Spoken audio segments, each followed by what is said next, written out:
জমি তারা ওখানে গিয়ে আম্বানি আদানিকে বিক্রি করে দেবে। মনে রাখবেন, এই যে ওয়াকফ অ্যামেন্ডমেন্ট বিল, এইটাও হচ্ছে গিয়ে ঘুরিয়ে ওই সিএ এনআরসি করে যত সংখ্যালঘু ভাই বোনেরা রয়েছে তাদেরকে বেনাগরিক করে ভারতবর্ষ থেকে তাড়ানোর একটা ষড়যন্ত্রের প্রথম ধাপ হচ্ছে এইটা।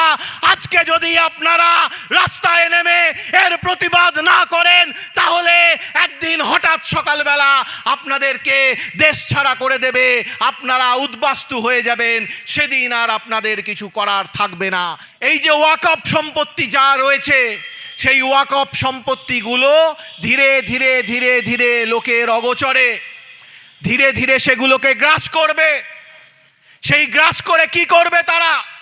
সেই গ্রাস করে সেই ওয়াকফ সম্পত্তির যে জমি রয়েছে, সেই জমি তারা আম্বানি আর আদানিকে বিক্রি করবে। আপনার বাপ দাদার কবরের জমি তারা ওখানে গিয়ে আম্বানি আদানিকে বিক্রি করে দেবে। তার জন্য আপনাদেরকে এক হতে হবে, তার জন্য আপনাদেরকে লড়াই করতে হবে। যে হিন্দু ভাইয়েরা রয়েছেন তাদেরকেও বলছি, শুধুমাত্র মাদ্রাসার জমি, শুধুমাত্র মসজিদের জমি এরা কেড়ে নেবে তা নয়। এই নরেন্দ্র মোদিরা যখন গুজরাটে ক্ষমতায় ছিল, এই নরেন্দ্র মোদি, তখন সেই গুজরাটে তিনি 800টা হিন্দু মন্দির ধ্বংস করেছিলেন। আর শুধুমাত্র একটা রাম মন্দির করার জন্য অযোধ্যায় উনি 400টা হিন্দু মন্দির ধ্বংস করেছে। শুধুমাত্র অযোধ্যায় বাবরি মসজিদ ধ্বংস উনি করেননি। এই যে ওয়াকফ সম্পত্তি, সেই ওয়াকফ সম্পত্তির যে আইন রয়েছে, সেই আইনকে পরিবর্তন করার একটা চেষ্টা ভারতীয় জনতা পার্টির সরকার করছে। তার জন্য তারা একটা নতুন আইন আনছে, ওয়াকফ অ্যামেন্ডমেন্ট বিল। একটু আইনের কথা বলে যাই সহজ করে, যেটা সকলের বোধগম্য হবে। এই ওয়াকফ সম্পত্তি কি, যারা মুসলিম রয়েছেন তারা প্রত্যেকেই জানেন। শুধু মুসলিম নয়, বহু হিন্দুরাও যে জমি হয়তো কোনো মাদ্রাসাকে, কোনো মসজিদকে বা কোনো জায়গায় কবরস্থান করার জন্য বা কোনো দাতব্য চিকিৎসালয় করার জন্য দান করে গেছে, সেটাকে ওয়াকফ সম্পত্তি বলে। এটা আপনারা সকলেই জানেন। আমরা যারা হিন্দু রয়েছি, আমরা যারা দান করি, হয়তো কোনো মন্দিরকে দান করলাম বা কোনো হিন্দু ধর্মীয় সংগঠনকে যদি দান করে থাকি, এই একই জিনিস আপনারা ওয়াকফ বলেন, আমরা হিন্দুরা বলি দেবোত্র সম্পত্তি। সেই দেবোত্র সম্পত্তি বলুন বা সেই ওয়াকফ সম্পত্তি বলুন, আপনারা বলুন তো, সেই ওয়াকফ সম্পত্তিতে কি শুধুমাত্র মসজিদ হয়?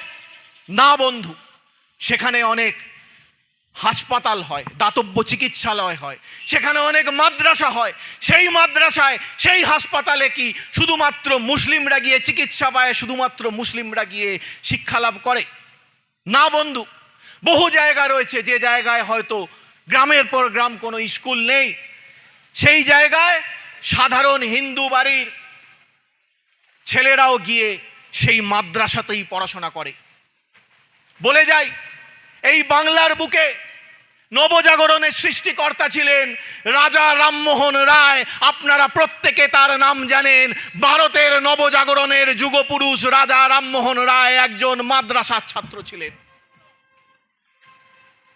বাংলার বুকে জনশিক্ষার অন্যতম প্রধান কারিগর ছিলেন হরিচাঁদ ঠাকুর, তিনি একজন মাদ্রাসার ছাত্র ছিলেন।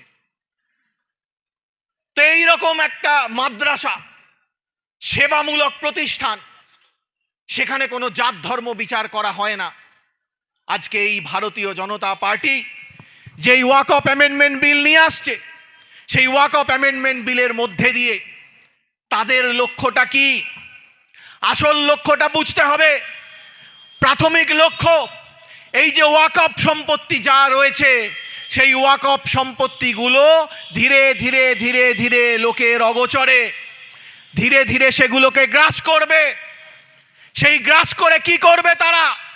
সেই গ্রাস করে সেই ওয়াকফ সম্পত্তির যে জমি রয়েছে সেই জমি তারা আম্বানি আর আদানিকে বিক্রি করবে।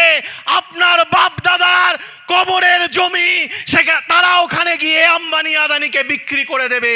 তার জন্য আপনাদেরকে এক হতে হবে, তার জন্য আপনাদেরকে লড়াই করতে হবে এটাকে রোখার জন্য। শুধু তাই নয়, আর একটা জিনিস মাথায় রাখবেন, যে কথাটা দিলীপ ঘোষ বলে গিয়েছিল সেটা কিন্তু ভুলে গেলে চলবে না, একদমই মাথা থেকে বাদ দেবেন না। এই যে ওয়াকফ অ্যামেন্ডমেন্ট বিল, এইটা ভারতবর্ষের সংবিধানের 25 থেকে 30 নম্বর ধারা অনুযায়ী যত সংখ্যালঘু রয়েছে, শুধুমাত্র মুসলিম নয়, বৌদ্ধ, শিখ, খ্রিস্টান, সমস্ত মুসলিম সম্প্রদায়, সমস্ত মুসলিম ধর্মের মানুষদের তাদের ধর্মীয়, শিক্ষাগত সব ধরনের যে প্রোটেকশান, সেগুলো এই 25 থেকে 30 নম্বর ধারা অনুযায়ী আমাদের সংবিধান আমাদের করার অধিকার দিয়েছে। এই ওয়াকফ অ্যামেন্ডমেন্ট বিল সেই সংবিধানের 25 থেকে 30 নম্বর ধারাকে ভায়োলেট করছে, সেই 25 থেকে 30 নম্বর ধারাকে নস্যাৎ করছে। অর্থাৎ এরা ভারতবর্ষের সংবিধানকেও মানে না। শুধু নয়, এই ভারতীয় জনতা পার্টি ভারতবর্ষের সংবিধানকে পরিবর্তন করার চেষ্টা করছে। মনে রাখবেন, এই 2025 সাল হচ্ছে ভারতীয় জনতা পার্টির পূর্বসূরি রাষ্ট্রীয় স্বয়ংসেবক সংঘ, তাদের 100 বছর, এবং রাষ্ট্রীয় স্বয়ংসেবক সংঘের এজেন্ডাতেই রয়েছে তাদের প্রতিষ্ঠা হওয়ার 100 বছরের মধ্যে ভারতবর্ষের সংবিধানকে পরিবর্তন করে ভারতবর্ষকে হিন্দু রাষ্ট্র ঘোষণা করতে চায় তারা। তার জন্য তারা কি করতে চায়?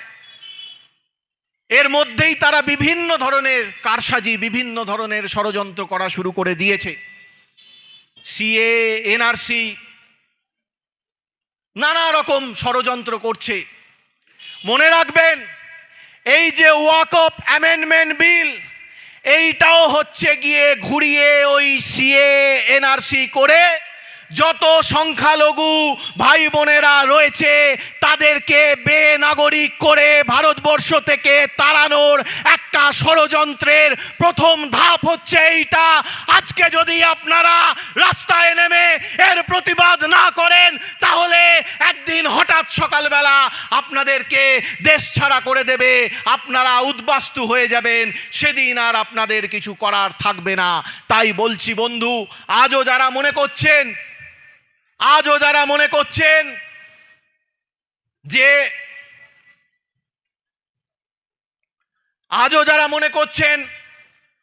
যে না, আমাদের সংবিধান আমাদের সমস্ত ধরনের রক্ষা কবচ দিয়ে রেখেছে, তাই আমি ঘরে ঘুমোই, তাদেরকে কিন্তু সতর্ক করে দিচ্ছি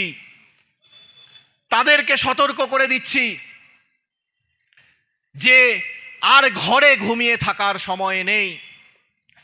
এমনকি শুধু মুসলিমদের নয়, হিন্দুদেরকেও বলছি। আমাদের মধ্যে উপস্থিত হয়েছেন কামরুজ্জামান ভাই, অনেক দূর থেকে, অন্য অনুষ্ঠান ছিল তা সত্ত্বেও আমাদের এই অনুষ্ঠানের জন্য, সেই অনুষ্ঠান শেষ করে তিনি এসেছেন, তাকে অনেক অনেক ধন্যবাদ জানাই। আপনারা তার বক্তব্য একটু পরেই শুনবেন, আমি 2-4 কথা বলে শেষ করছি। যে হিন্দু ভাইয়েরা রয়েছেন তাদেরকেও বলছি, শুধুমাত্র মাদ্রাসার জমি, শুধুমাত্র মসজিদের জমি এরা কেড়ে নেবে তা নয়। একদিন হয়তো এরা আপনার ওই পাড়ার মোড়ে শীতলার থান, আপনার ওই পাড়ার মোড়ে মা কালীর মন্দির, সেটাও কেড়ে নেবে, বলবে ওইসব মন্দিরগুলো অবৈধ, ওইসব মন্দিরেতে আর কেউ দান পাত্রে দান দিতে পারবে না, কেউ প্রণামী দিতে পারবে না। প্রণামী যদি দিতে হয় তাহলে দিতে হবে ওই অযোধ্যায় রাম মন্দিরেতে গিয়ে।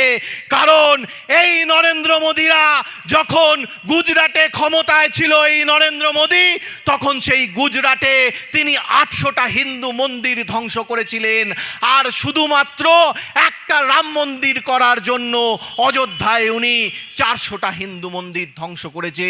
শুধুমাত্র অযোধ্যায় বাবরি মসজিদ ধ্বংস উনি করেননি।